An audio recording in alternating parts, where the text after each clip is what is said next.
This program is rated PG. It contains themes and scenes which may not be suitable for very young audiences. Parental guidance is advised. Be advised that the views and opinions of the hosts and guests do not reflect those of the station.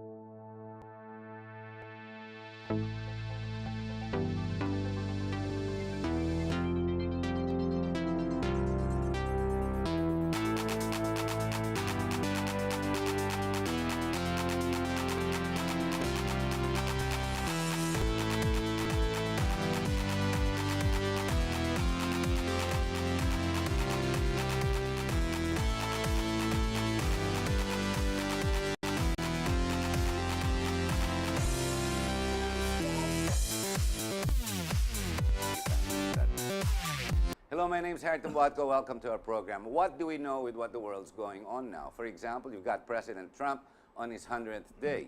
Of course, many are criticizing him, but that's American politics. They call it democracy. I call it confusion. But let's talk about confusion, the concept of confusion. What exactly is happening in this side, our part of the world?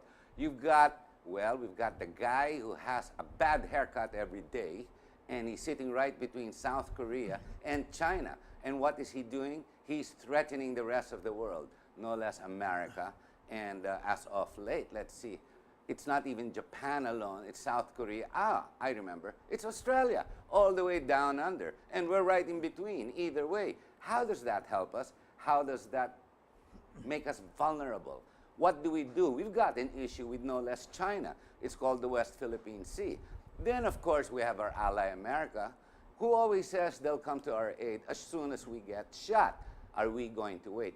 Is there going to be a third world war? Is there going to be a chemical nuclear war? Is it the end of the world? Or is it just posturing because the guy has such a bad haircut? Which way do we go? With us, we've got former Congressman Roilo Golez, who's also the National Security Advisor, a man with a naval background, a military and proper military analysis, and who'll update us on all the ongoings that's going around in our neighborhood. Hello, Mr. Golez. Mr. Golez, mas maganda, no? Congressman Yes, Golez. thank you. Alam mo, in the last show we had about 6, 8, 9 months ago, you already foresaw and made this threat then, and nothing's happened. Like when you first postured or stood up in Congress in the mid-90s in your first term and brought up the issue of what we call the South China Sea, the 9-dash line, and the threats that were already happening in our neighborhood. Now it's escalated. You've got the American Armada all sitting around there. You've got this military exercise, no less America's allies are all part of, including Russia, from what I read in this morning's paper. Ano ba nangyayari? Yeah, well, I've always been saying, Harry, that the Middle East, Western Europe, Eastern Europe, they're child's play if you compare it to Asia Pacific, because all the big guns are practically here. The number one power is here, that's America. The number two power is here, that's China. Then Japan is in the top 10 as far as the military is concerned. Of course, the South Pacific, the South China Sea issue is a hot issue. It gets hot and cold right now. It's a little hot, but not that hot, because the focus is on Korea. But that will have a repercussion on the South China Sea, eventually and even now. The politics that are playing up. If you're Mr. Trump, what would he do? He has to show to the world, show to the Americans, he has what he calls the political resolve, which Obama says otherwise. He didn't want boots on the ground, and he didn't want any confrontation. Trump has already shown his resolve, with the latest being in Afghanistan and the other one in Syria with the bombing. Do you think this guy will press that trigger and say, you're gone, we'll take you out? Well, before he took over, after he won, and right after he won, there were 4 concerns that were mentioned that would be considered priority of President Trump. The first one would be trade deficit in particular, and that would be trade in primarily with China. Correct. The second one would be their immigration policy and also their internal problem with immigrants. Of course, he tackled that also. And then the third one would be the Middle East, there's Syria. And then, of course, the fourth one would be Asia, North Korea, the threat of North Korea, the nuclear power development of North Korea, and tied with that would be the South China Sea. And in practically all of this, except the Middle East and Western Europe, China is in the picture. The number one power, America, and the number two power, China. But here, in the South Korea, in the Korea issue, all of a sudden, instead of China being the adversary, instead of people looking at a possible superpower confrontation, we are looking at the possibility of two superpowers working together. But you know, working together, when you have two big guns working together, they might collide, and it might, they might collide, they might rub elbows the wrong way, and it could result in a heated, instead of working together, they might work against each other. But let's be clear about that. Let's look at NOKOR, North Korea.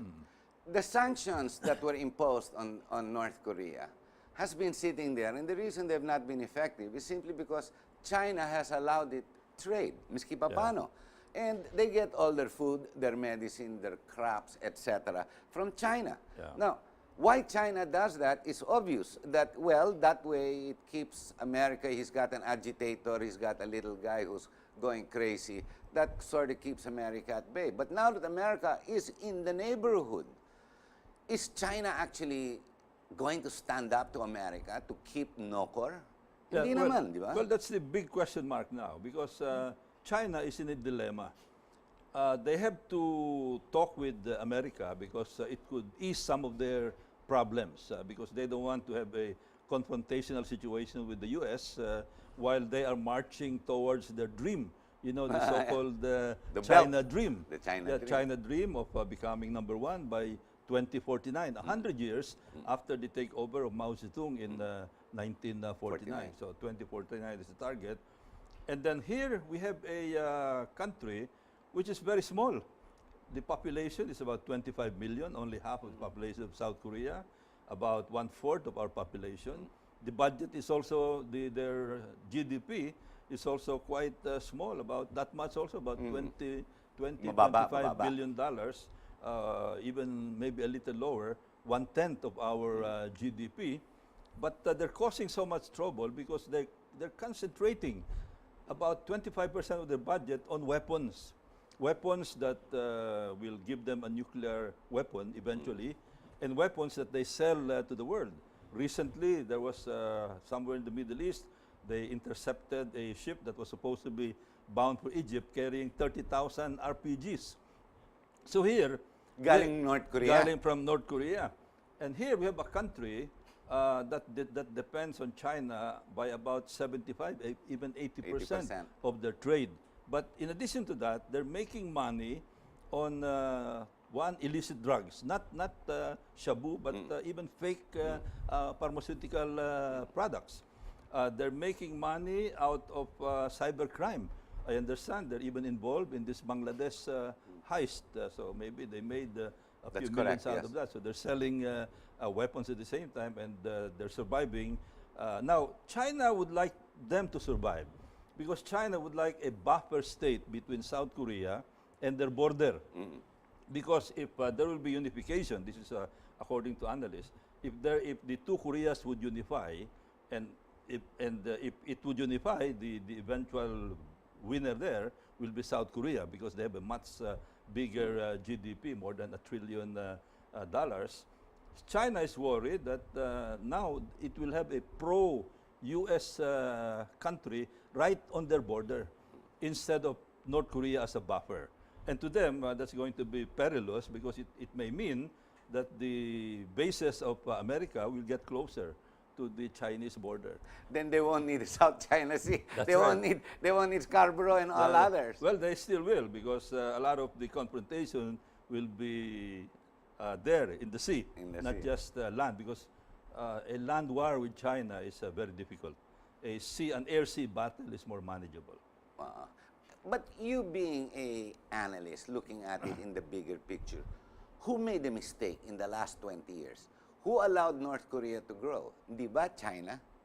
Well, Who agitated the rest of the world when it comes to the South, even America, when it comes to the West Philippine Seas, pushing forward their 9-dash line, which has become very, very unpopular to the rest of the world? Whose fault is it that there is a situation between Japan? Because Japan and China have their own land issues, di ba? The Senkaku Islands. Then you have the same issues with South Korea. Then, of course, the same issues here in the Philippines. Now, isn't it one mistake after another, or are these strategic steps that China wants towards their goal? Or isn't it missteps? Well, I think you have to give North Korea some credit because they seem to be single-minded as far as developing that weapon is concerned, because they know that this is their leverage against the world. As I said, it's a small Nuclear country. power. Yeah, nuclear power. They're a small country. They are no match economically to South Korea, but their one point of leverage would be that military power. Imagine they've invested 25% of the budget on the military. They have one of the biggest standing armies in the world, in spite of the fact that they are a small country. 2 million, is that correct? Is that About 2 million. 2 million, and yeah, you can see fighters from the way they march that they're very serious about this. It's a dynasty. Isn't It's that a Kim, posturing lang? I Yeah, keep seeing it's posturing. Have you it's ever posturing, seen? but with real military power behind them. Every time we see it on CNN and BBC, di ba yung mga marching nila? yeah. I always see it from one angle. Hindi kayo umiikot lang around the block, tas pareho na naman. Umiikot lang. Because go outside that in the 70-story building that they're boasting, they built in 1 year, that one building. Where do they, I mean, what do they need those buildings for? Outside the photos and the videos that we see, Well, is there more to North Korea, or is it just that? Yeah, that's one. They might have some Potemkin castles there, no? Fake buildings, fake infrastructures, even fake ICBMs. I remember That was mentioned. Yeah, that there was even mentioned. mentioned that some of these ICBMs that they show, Ano ba maybe yun? Potemkin ICBMs, Yes. hollow. There's nothing inside. They even made a very close analysis of the design, and they said the aerodynamics are It's incorrect. defective. Yeah, Yeah. defective. So, but anyway, but sometimes, sometimes the bluff is so hard to estimate. Maybe there's even the germ of power there that is enough to cause the world a lot of problem. But China, as I said, is in a quandary. They're committed. They're committed. A lot of people thought during the Korean War that they would not march in favor of North Korea, because at that time they just took over mainland China. Remember, this is 1950 up to 1953. They took over 1949, and they were standing up against the biggest power of the world, the nuclear power, and they thought they would not attack, but they did, because of their commitment to the security of North Korea. Probably they're conscious of the geopolitical implications of if North Korea would succumb to South Korea. If North Korea would disappear and become part of The Korea? the American orbit, and that would be a danger to them, so they attack. So here, there's a commitment. But now, the things are different. Now, China is probably more militarily secure. They're more economically secure, but they're still aiming to become the number one. They're still many years away from becoming number one. The U.S. has a GDP of about 18 trillion. Their GDP, China's GDP is about 11 trillion. Nauna pa rin. Yeah, nauna pa rin.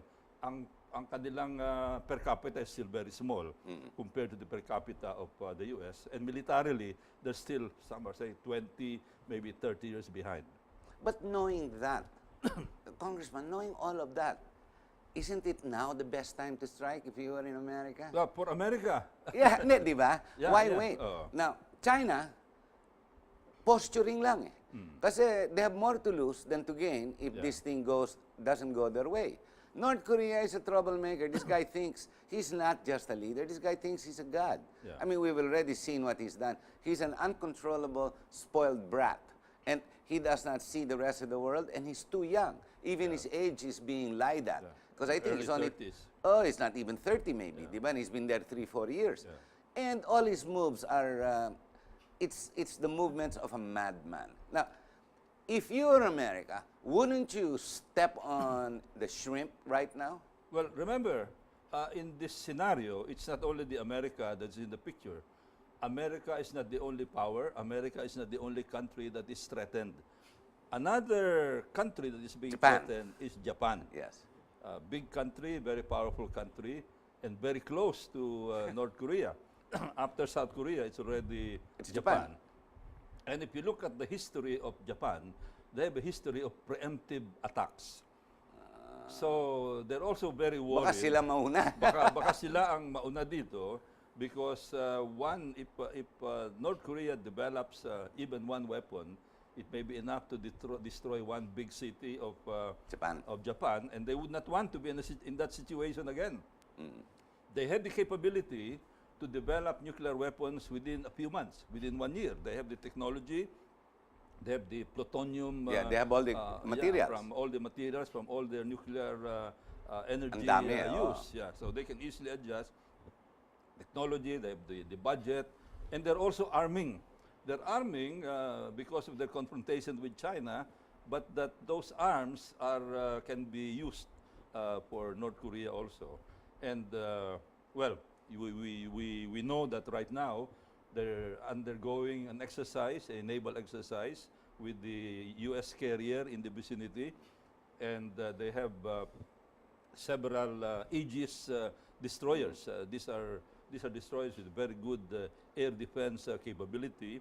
The destroyers are very modern, the Congo class, and then, you mentioned that. the Congo class and the other kinds of destroyers.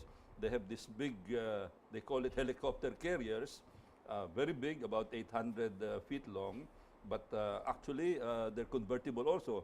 With a few adjustments, they can carry the F-35 Lightnings, no? The short takeoff F-35s. They ordered 42 F-35, the state-of-the-art as far as multi-role fighters are concerned. 4 have been delivered, and the rest are going to be manufactured by them. They have the capability. So they're there. That's why we have to look at the U.S. Deciding, are we going to wait?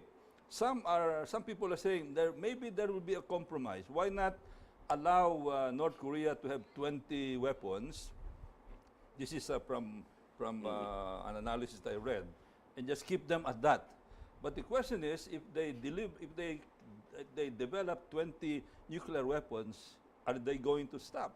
With 20 nuclear weapons, they can threaten Guam, which is an area with a lot of military assets of the U.S. They can threaten, of course, Hawaii, and then the West Coast, and even all the way to the homeland, the heartland of the U.S.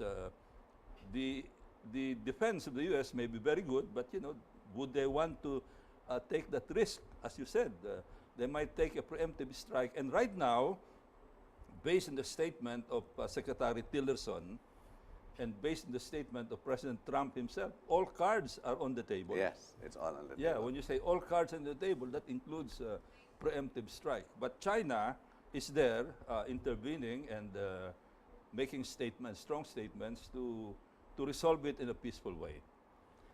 Ladies and gentlemen, we're going to have to take a short break. When we come back, what does this exactly all mean for us? Does it mean the attention and the threats are no longer in the South China Sea? Will it mean that the Chinese will no longer call the airplane that's landing in Pag-asa that you're entering Chinese property, and our leaders in the military on the plane will no longer be harassed, as well as our fishermen? Does this mean that America will no longer be the monkey on our back, but will be the monkey on China's back? Does this mean that the dollar, the peso, the movement, the economy, the finances, or even oil prices will go up and end our heyday of cheap petroleum? What does exactly all mean? We've got a very strong president who's got a strong resolve, and so far, so good. He's playing his cards right. well, at least our leader, if anything, is not sleeping and is listening hard, studying hard, thinking hard about all the different issues that are coming into play. Stay with us and bring up your own critical thoughts so you too may be part of the discussion, so you will know how to freak out or not to freak out, or how to rumor monger, if not allay down all that mongering going around you. We'll be right back.